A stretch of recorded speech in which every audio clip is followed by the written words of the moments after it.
Hey guys, let's talk about pressure, okay? And of course, I'm not talking about the kind of pressure where you have 3 homework assignments and 2 tests due the next day. No, of course, this is hydrostatic pressure, all right?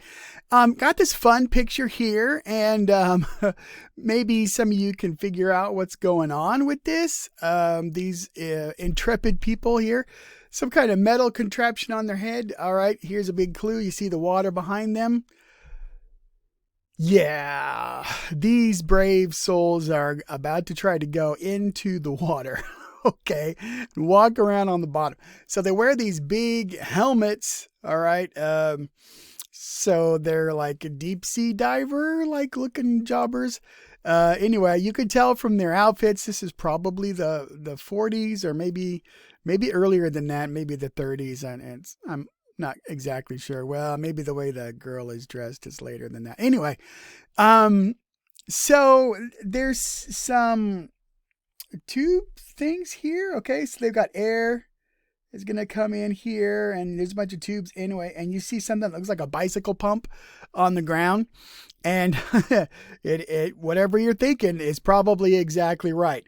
So that guy's gonna walk down into the water and have a trusted friend who is pumping up and down on the bicycle pump, trying to make sure he has air.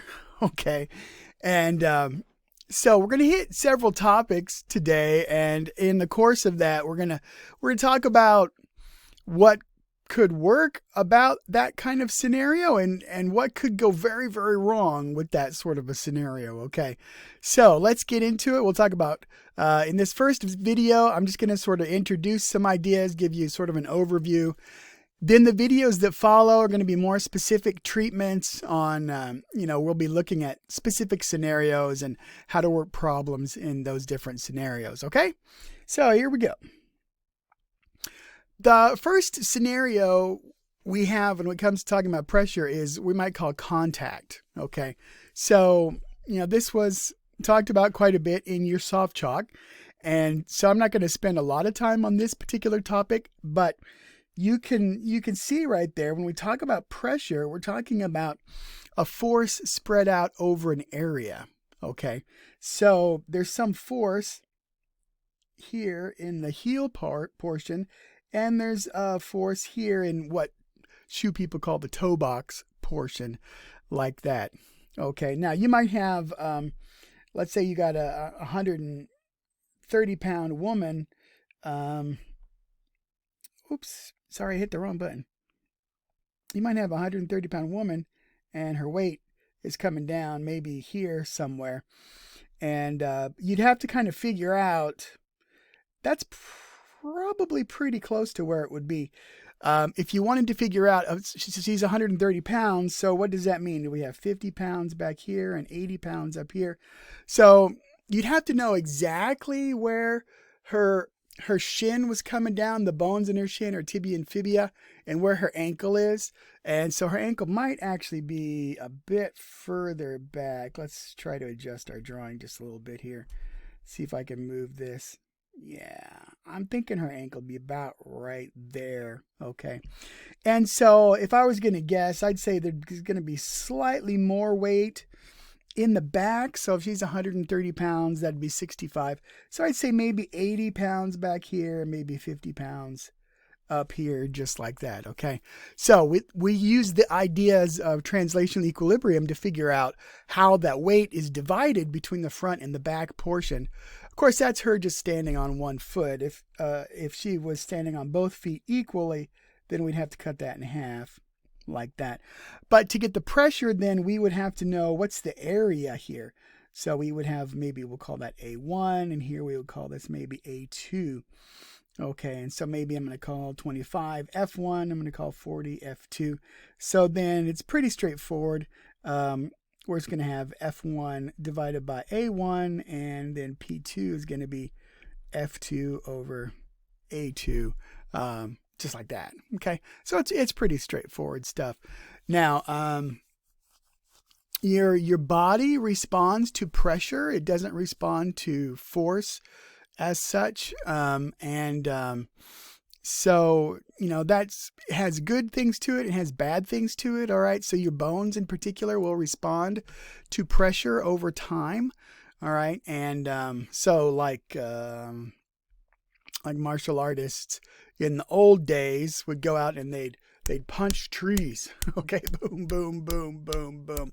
Okay, or they'd hit trees like this, boom, boom, boom, boom, boom. Or, there's even some crazy, crazy, crazy people that would like put their fingers into sand and rocks and stuff like that to toughen up their skin and their bones. But we're talking mainly about bones here. But over time, your bones respond to that pressure and they thicken up.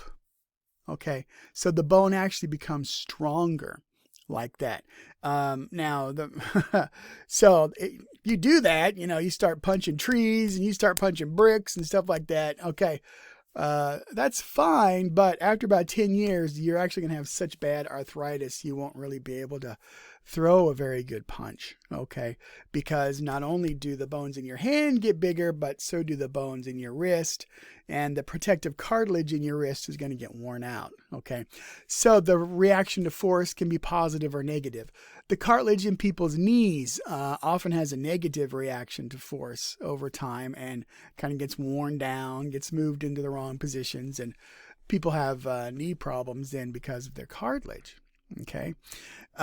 It's important as you get older to stay active for your bone health as well, because when you're active, when you're moving around and doing stuff, especially if it involves weight, maybe you're jumping or running, or you're carrying heavy things around, that helps your bones maintain their thickness.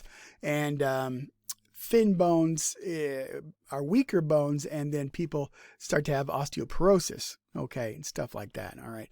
So a lot of the problems people have with osteoporosis are a combination of dietary choices being bad and just not being physically active enough. Okay, that sort of thing. Okay. And we can talk more another time if you want to talk about what diet choices can help you stave off osteoporosis. All right. Second thing here. Okay. We have hydrostatic pressure. Okay. So hydro as in water, static because the water's not moving. Well, it's moving very slowly if it's moving as far as we're concerned when we talk about these things. And with hydrostatic pressure, okay, if I want to know, say right outside of this thing, maybe out here somewhere, point A, okay, what's the pressure there? All right, so I called that Z. The pressure PZ is P0, all right, plus this term right here, okay, which is the depth term, all right.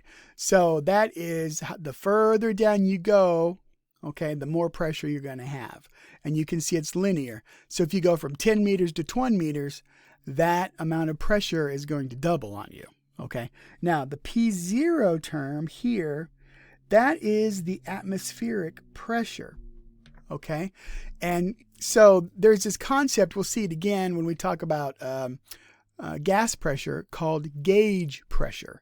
And gauge pressure is always the pressure differential. It's between normal atmospheric pressure and whatever it is you're talking about, okay? So, for example, I could create a positive gauge pressure in my mouth.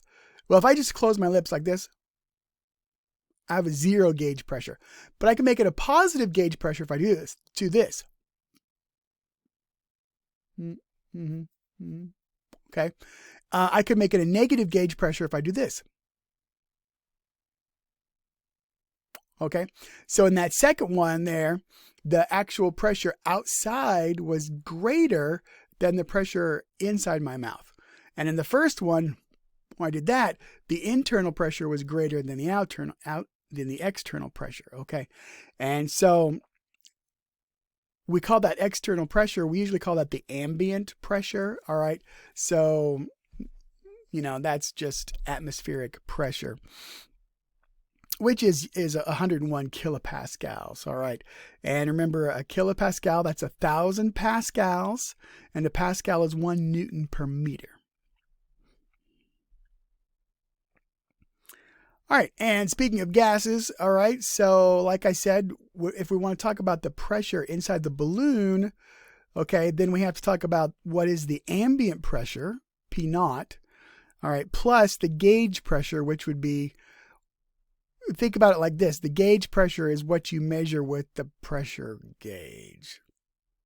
All right, so we're going to work a problem here in one of the coming videos that has to do with tire pressure in a vehicle. Okay, and so if you inflate your car tires, you're going to inflate them to maybe, I don't know, 32 psi. 32 psi is the gauge pressure. It's not the absolute pressure inside there. It's the pressure difference between the ambient and the internal environment. Okay? All right, so I'm going to cut this off here, and when we come back, we're going to work one of the, I think, a hydrostatic problem.